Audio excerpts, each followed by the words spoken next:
हम कहें। निरंजन पोद्दार जी, दो बातें महत्वपूर्ण आपके लिए, और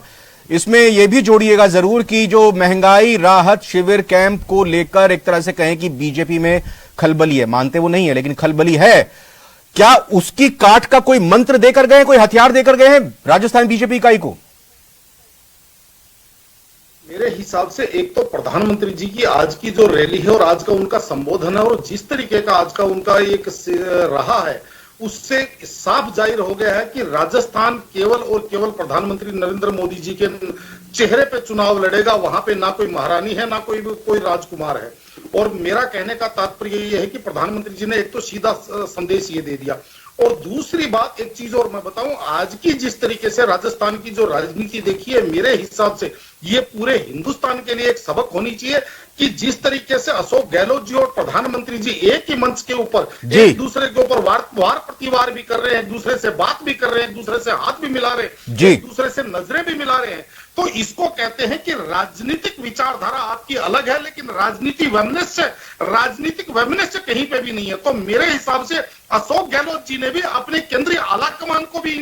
अशोक गहलोत जी से समझना सीखना चाहिए ये चीज कि राजनीति के अंदर आपके मतभेद तो हो सकते हैं लेकिन आपके मनभेद नहीं होने चाहिए। तो एक ये चीज यहां से निकल करके आई। और सबसे बड़ी बात, जिस तरीके से आज एक राजस्थान की राजनीति में एक समझ लीजिए सरगर्मी तेज हुई, एक तरफ राजनीति का जादूगर जिसको कहा जाता है अशोक गहलोत जी, और दूसरी तरफ आज की तारीख में राजनीतिक पहाड़ जिसको कहा जाता है नरेंद्र मोदी जी, दोनों के वार प्रतिवार जब मंच से देखने को मिले थे तो ऐसा लग रहा था कि आज राजस्थान की जनता इन सब चीजों को देख करके बड़ी अभिभूत महसूस कर रही थी अपने आप को।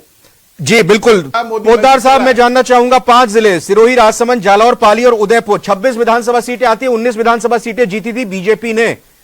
तो जो इस मेवाड़ के और कुछ हद तक मारवाड़ के हिस्से को टच किया है, और मैंने पहले ही कह दिया था कि इसको सरकारी कार्यक्रम ठीक है बोला जाए या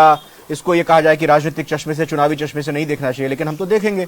हमारा तो काम ही है कि विश्लेषण करना, विवेचना करना। आप बताइए कि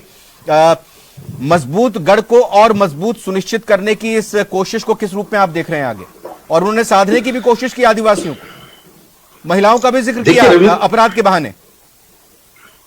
देखिए रविंद्र जी, ऐसा है, प्रधानमंत्री नरेंद्र मोदी जी अपनी राजनीति का रास्ता खुद चुनते हैं और अपनी राजनीति की बिसात खुद बिसाते हैं। और जिस तरीके से इन्होंने इस संभाग से जो अपना शुरू किया है, तो इनका एक ही उद्देश्य है कि भाई जो हमारी मजबूती थी वो तो हमारी मजबूती रही है, लेकिन जहां पे गुजर बेल्ट के अंदर पिछली बार इनको थोड़ा सा सेटबैक लगा था, तो भगवान देवनारायण के दर्शन करके और जिस तरीके से भूरी भूरी उन्होंने प्रशंसा करी जनता के सामने, तो इससे कहीं ना कहीं उन्होंने उस खालिस्तान को भी उन्होंने भरने की कोशिश प्रयास किया है और कहीं ना कहीं जनता से कनेक्ट करने का उन्होंने प्रयास किया है। और रविंद्र जी, जिस तरीके से अब प्रधानमंत्री जी आज ये मान के चलिए कल कर्नाटका से फ्री हुए और आज सीधा राजस्थान की रणभूमि में उतर गए, ना कोई विश्राम ना कोई आराम, इससे आप ये मान के चलिए प्रधानमंत्री जी जो आज जिस तरीके से कहा जाता है ना कि सिक्के के हेड और टेल दोनों जगह होते हैं, लेकिन आज की राजनीति के अंदर अगर इधर पड़े तो भी प्रधानमंत्री मोदी जी आते हैं और दूसरी साइड पड़े तो भी प्रधानमंत्री आर तिवारी जी, मैं आपसे बहरहाल